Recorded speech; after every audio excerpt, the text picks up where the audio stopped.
की ओर आते हैं तो महीने की बात करते हैं। आप विश्वनाथ बाबा की तरफ से आए हो तो रुद्राक्ष की माला भी आया करो, थोड़ा सा बाबा का चंदन भी आया करो और बाबा का थोड़ा सा माला लेकर पुष्प किया जाया करो। इस दिन पर हम इससे हमेशा कहते हो जब गाड़ी मेरे गया है मामा, मेरा सामान गाड़ी मेरे गया है, मेरे पास पैसा नहीं है, मैं अभी लेकर नहीं आई हूँ, मेरे पल्लू में नहीं, मेरे जेब में नहीं, मामा मेरा पर्स छूट गया है। और बाबा तू मेरा बाप है, बाबा तू विश्वनाथ है, तू जानता है कि तेरे सत्य के साथ कोई क्या है क्या नहीं है, मैं कब तक छुपाऊंगा और कब तक दिखाऊंगा, ये सब कुछ तेरा है बाबा। इसलिए हो सकता है कि मेरे जेब में आज नहीं है।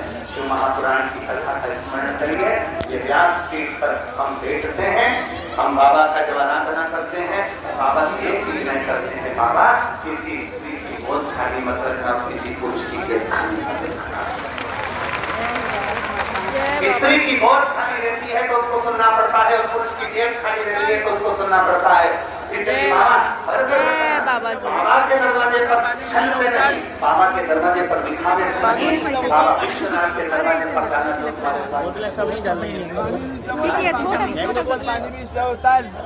उसने इतना प्रदान किया, मेरे पास नहीं है। पानी की बोतल फेंक दो, कौन सी बोतल फेंक देना? पानी वाली महादेव।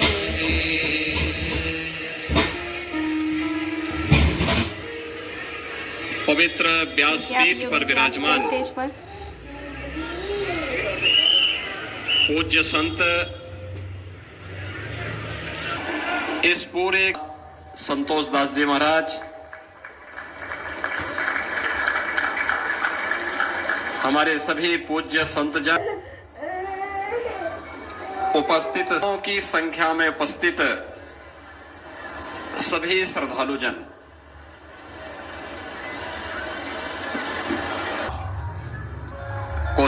कथा व्यास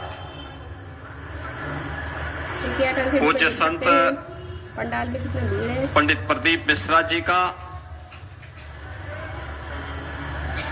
आप सभी काशी वासियों की ओर से, प्रदेश वासियों की ओर स्वागत करता हूं, उनका अभिनंदन करता हूं।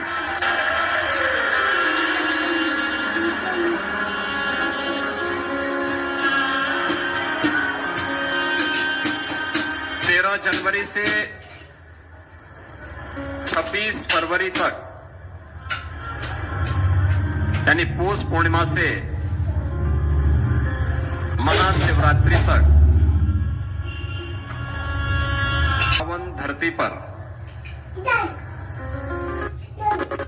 दुनिया का सबसे बड़ा आध्यात्मिक और सांस्कृतिक समागम महाकुंभ 2025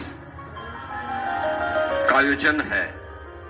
और उससे ठीक पहले काशी की धरती पर इस पावन कथा के माध्यम से इस कुंभ का दर्शन हम सबको देखने का अवसर प्राप्त हो रहा है।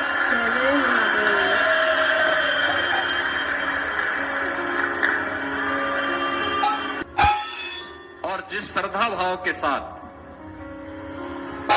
आप सभी इस पावन कथा का श्रवण कर रहे हैं, तो मैं आप सबका भी सबसे पहले हृदय से अभिनंदन करता हूं।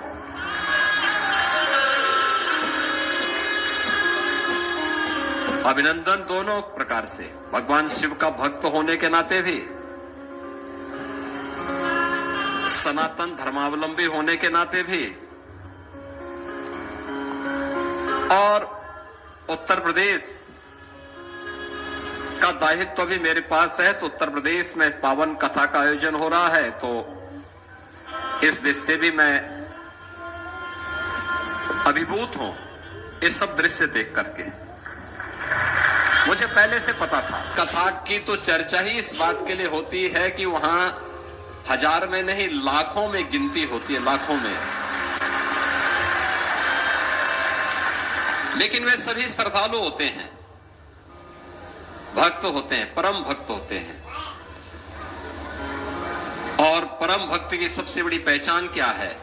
वह अनुशासित होता है। जिसका आत्मानुशासन है, उसका भौतिक द्रव्यों पर भी अनुशासन होता है, और वे सभी अनुशासित होते हैं। अभी कथा को अनुमति दिया जाए और भव्यता के साथ उस आयोजन को आगे बढ़ाने के लिए कार्यक्रम को आगे बढ़ाया जाए। और मुझे बहुत अच्छा लगा, जो भी वहां पे गया अभिभूत था। फर्रुखाबाद में कार्यक्रम हुआ, वहां पर भी यही दृश्य था।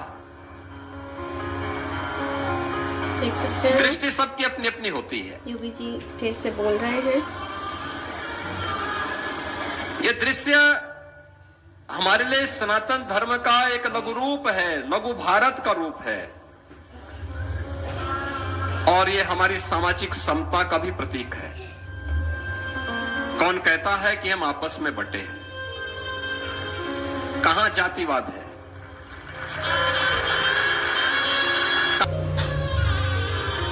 कहां हम तो सब एक होकर के इस पावन कथा के माध्यम से अपने राष्ट्र धर्म के निर्वाह के लिए अपने आप को समर्पित करने के एक धर्म योद्धा के रूप में अपने आप को समर्पित कर रहे हैं। और ये कथा उसका एक उदाहरण हम सबके सामने प्रस्तुत कर रहा है। जब मैं कथा के इस विहंगम दृश्य को देख रहा हूं, एकदम सामने बाबा विश्वनाथ का धाम है, मां गंगा का सानिध्य है। ऐसा स्थल चयन किया कि एक साथ बाबा के भी दर्शन हो और मां दर्शन हो, बाबा भैरवनाथ जी के भी दर्शन हो जाए। यानी यहां से एक साथ, यानी कथा भक्त ही नहीं सुन रहे हैं, साक्षात देवादिदेव महादेव भगवान विश्वनाथ भी सुन रहे हैं, बाबा भैरवनाथ भी सुन रहे हैं, काल भैरव भी सुन रहे हैं, और मां गंगा और मां अन्नपूर्णा भी सुन रही है। इतना विहंगम दृश्य शिवाय नमस्तुभ्यम के मुंह पे एक जवाब है, जो हमें जाति के नाम पर, क्षेत्र के नाम पर, भाषा के नाम पर, तमाम वादों के नाम पर बांटते हैं। उनकी आंखों को खोलने के लिए कथा पर्याप्त है, इस कथा का विहंगम दृश्य ही पर्याप्त है। और अब मुझे इस बात की भी प्रसन्नता है कि 5000 वर्ष पहले भगवान वेदव्यास ने चारों वेदों का संग्रह करके आने वाली पीढ़ी को दिया। गुरु शिष्य की परंपरा वेदों के संरक्षण के लिए कैसे बननी है, उस पूरी टीम का नेतृत्व दिया। श्रीमद् भागवत महापुराण जैसा ज्ञान, भक्ति और वैराग्य का एक अद्भुत त्रिवेणी का महापुराण, मुक्ति का, यानी जीवन की सफलता का रहस्य जिसमें छुपा हुआ हो, वह जिस भगवान वेदव्यास ने दिया हो।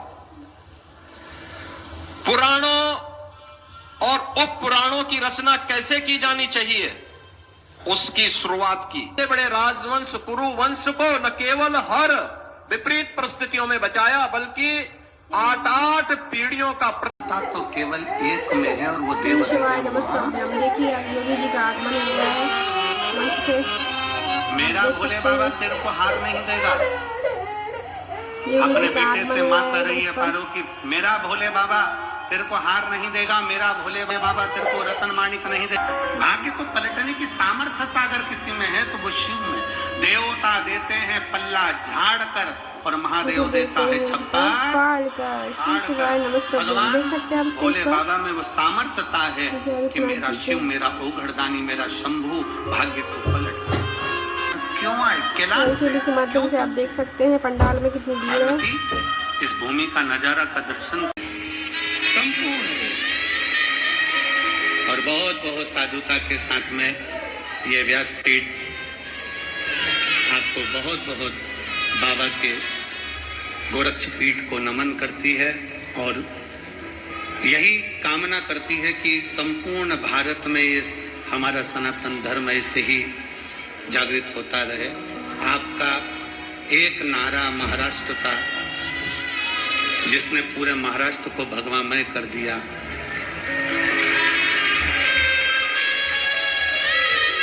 कौन सा नारा है, जरा सब बोल दो एक बार। बटोगे तो कटोगे। तो महाराज जी साधु था। हर महादेव श्री शिवाय, नमस्तुभ्यं श्री शिवाय, नमस्तुभ्यं। महादेव नमन चरण, महादेव नमन चरणों में स्वीकार कीजिए सबका किया मेरा भी उद्धार कीजिए, उद्धार कीजिए। है त्रिशूलधारी, है त्रिशूलधारी, है त्रिशूलधारी, है त्रिशूलधारी। तो कथा चल रही थी। पारो ने अपने पुत्र को समझाया कि देवता भाग्य लिख देते हैं, देवता भाग्य लिख देते हैं, पर भाग्य को पलटने की सामर्थ्यता तो है। और वो देव अधिदेव मेरा भोले बाबा तेरे को हार नहीं देगा, मेरा भोले बाबा तेरे को अंगूठी नहीं देगा, मेरा भोले बाबा तेरे को रतन माणिक नहीं देगा, पर मेरा भोले बाबा तेरे भाग्य को पलट देगा। भाग्य को पलटने की सामर्थ्यता अगर किसी में है तो वो शिव में। देवता देते हैं पल्ला झाड़ कर और महादेव देता है छप्पर फाड़ कर। भगवान भोले बाबा में वो सामर्थ्यता है कि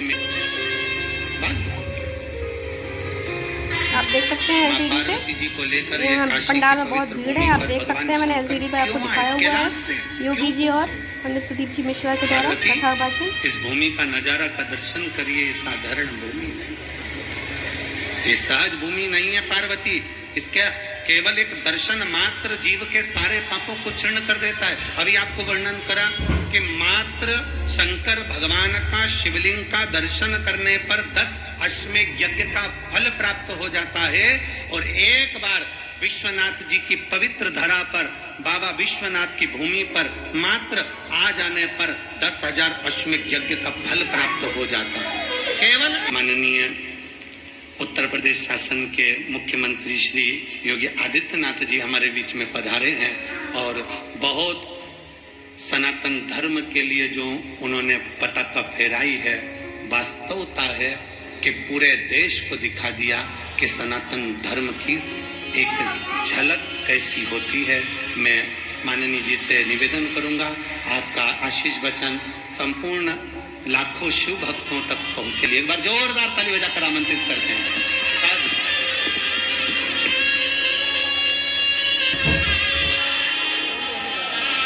हर हर महादेव योगी जी आ चुके हैं हम सबके बीच में। आप देख सकते हैं, सभी अपने स्थान पर विराजे बैठ। ये बहुत है, आप देख सकते हैं इसमें एलसीडी के द्वारा। जय बाबा देवाधिदेव महादेव की पवित्र आनंदमय कथा का लाभ आप और हम सब ले रहे हैं।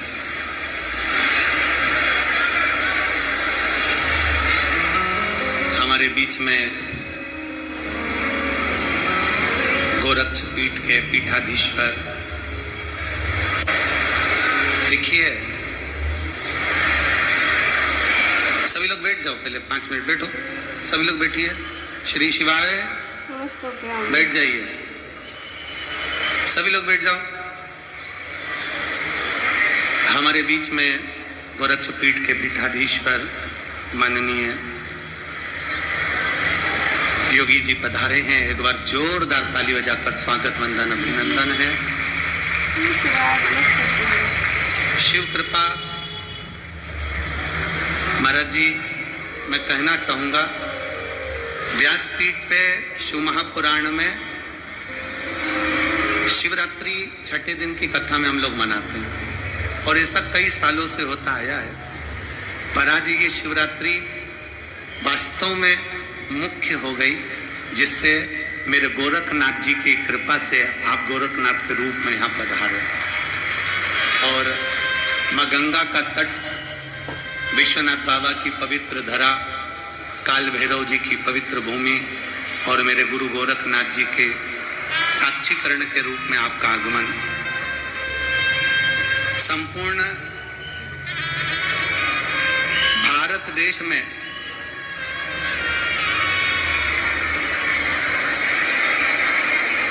अगर सनातन धर्म की एक तरफा राजनीति करना यदि किसी ने सिखाया है तो महाराज जी आपने सिखाया है। सच्चा सनातनी कैसा होता है, भारत भूमि का लाल कैसा होता है,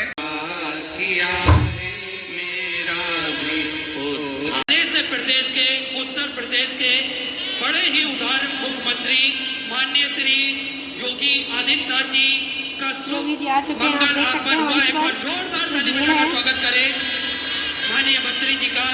देखें और हम सभी को ज्ञात है, आप सब लोग बैठ जाइए, सभी लोग बैठ जाइए। महादेव नमन चरणों आ चुके हैं। बड़े ही हर्ष का विषय है आज हमारे बीच में गोरक्ष पीठ के पर भेटी है भाग्य देवी। शिव महापुराण की कथा कहती है जो शंकर भगवान के, आप कभी अगर मौका लगे तो प्रयास करा करो कि शंकर के शिवालय में जब आप प्रवेश करें, शंकर भगवान के शिवालय में जब आप जल चढ़ाने के लिए जाएं तो वहाँ जो मुख्य जो गर्भगृह की न रखते हुए आप उस चौखट को लांघने का प्रयास करा करो। चौखट को लांघो। गर्भ बाबा विश्वनाथ का दर्शन नहीं हो रहा है, आप दूर खड़े हो, आपको महाकाल राजा का दर्शन नहीं हो रहा है, आप दूर खड़े हो, आपको ओमकारेश्वर बाबा का दर्शन नहीं हो रहा है, आप दूर खड़े हो, आपको भीमा शंकर बाबा का दर्शन नहीं हो रहा है, आप बहुत दूर खड़े हो और मान लो आपको केदारेश्वर बाबा का दर्शन अंदर नहीं हो रहा है, तो लंबी लाइन में खड़े हो लेते हो तो भाग्य पलट कर ही रहता है। जरूर बनता, भाग्य पलटता ही है।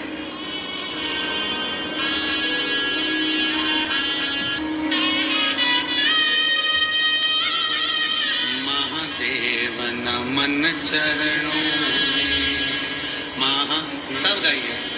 महादेव नमन चरणों में स्वीकार कीजिए, सबका किया है मेरा भी उद्धार कीजिए, उद्धार कीजिए। आवाज नहीं आ रही है, सबकी आवाज यहाँ तक आना चाहिए। प्रेम। महादेव नमन चरणों स्वीकार कीजिए, सबका किया है मेरा उद्धार कीजिए, उद्धार कीजिए। हे त्रिपुंडधारी, प्रेम से बोलो।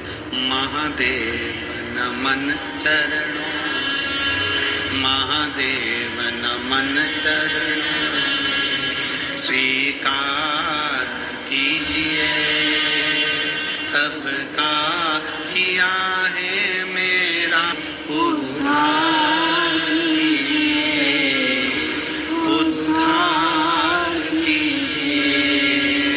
हे त्रिपुंडधारी, हे त्रिशूलधारी, हे त्रिपुंडधारी,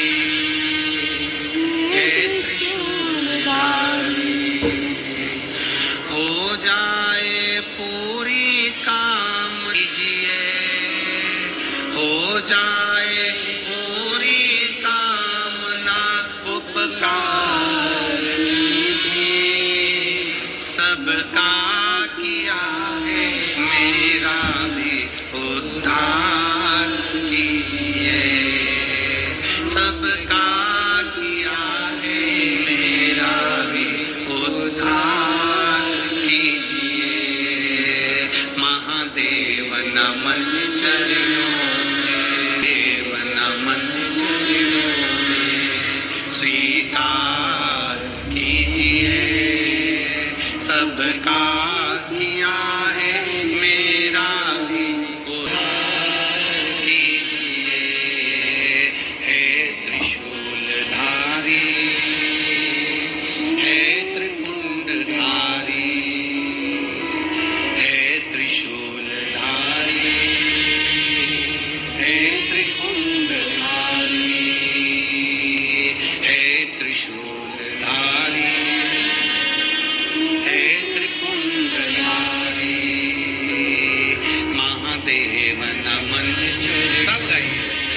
बैठे बैठे स्वीकार कीजिए सबका किया है मेरा भी उद्धार कीजिए उद्धार कीजिए हमारी है त्रिशूलधारी है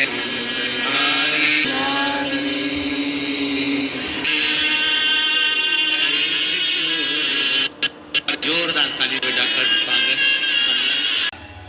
क्या है ऐसा?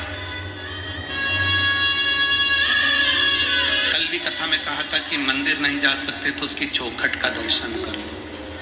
उसके दरवाजे के द्वारपाल खट पर नीचे की ओर और ऊपर की ओर विराजमान रहने वाली भाग्य देवी।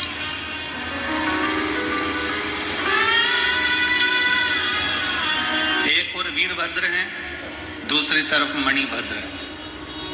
और बाबा की उस पवित्र चौखट पर नीचे भी और ऊपर भी भाग्य देवी विराजमान। बनारस के दिल्ली गांव पड़ाव से एक दृष्टांत सागर में एक बड़ा सुंदर चरित्र आता है। बनारस के एक गांव पड़ाव पर बेधव्य नारी थी बनारस जिसका नाम पारो था। दृष्टांत सागर। उसका एक बेटा था जिसका नाम नसीब सिंह था।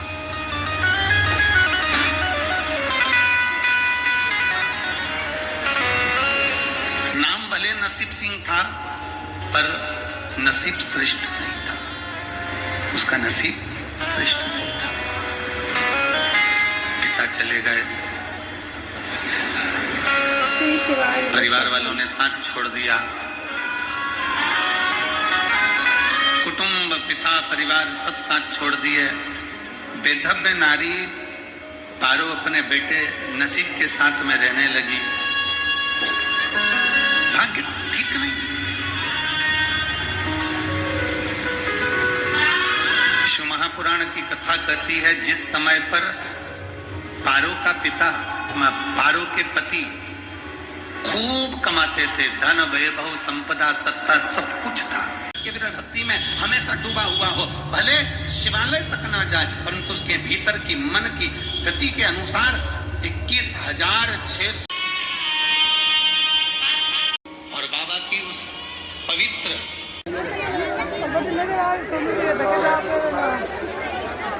जितने जजमान लोग कथा में बैठे हुए हैं और इसमें से 50% से ज्यादा जजमान हर शिव पुराण के जजमान, मतलब प्रत्येक 12 ज्योतिर्लिंग में जो शिव पुराण हुई है, पहली